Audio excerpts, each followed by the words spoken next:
alfalfa in Northwest Oklahoma, Southwest Kansas, even anywhere in Kansas and Oklahoma, to me, it's the #1 food, and it gives a return. So I can put in alfalfa, I can make a crop share with my farmer, and I get a third, he does 2/3, and I get even a 35-acre alfalfa field.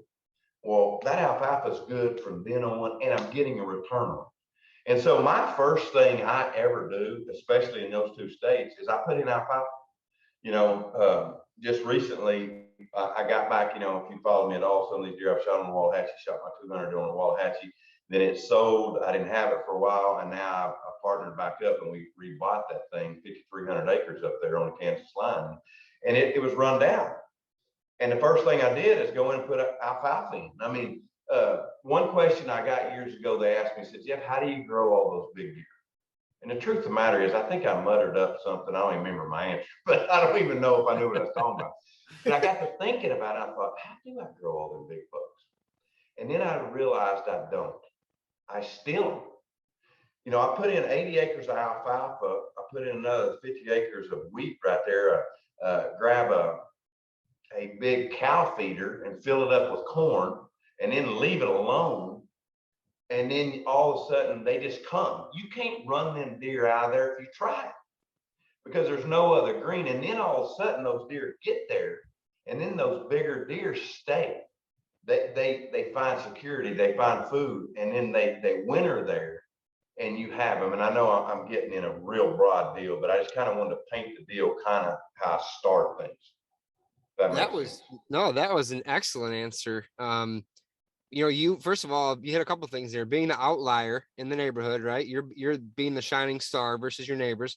We talk about that all the time. Finding the low hole in the bucket with the food, and alfalfa. That return on your investment. That's a great point. I like how you frame that, because corn and beans, that's expensive to put in. Then you got fertilizer, right? And like you said, we're doing this all for deer, right? So how much money are you going to spend? Brian, you've had great success with alfalfa too, haven't you?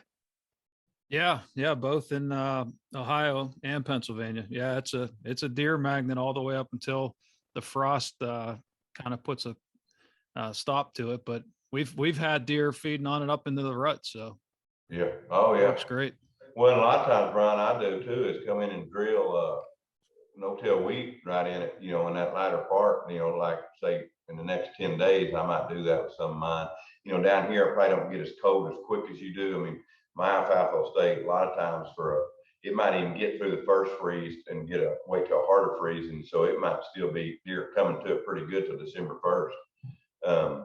And then, like I said, my deal to set those traps is to get, it's just like I leased forever, guys. I leased these big pieces of property, and I would help, quail hunters would help me pay for it and this or that. But again, you have no control. You got cows, you got all this stuff. And so when I started buying property, then my wife's like, well, what, we're buying them and then we're still spending all this money? And I'm like, well, let me see if I can figure this out. So like I said, that's where the alfalfa coming. And again, like the property where I just shot that 4 drop-down deer, I put in that one there. It's got 25 acres of alfalfa, and I always put my alfalfa in. You can put it in the spring, but I usually put mine in the fall.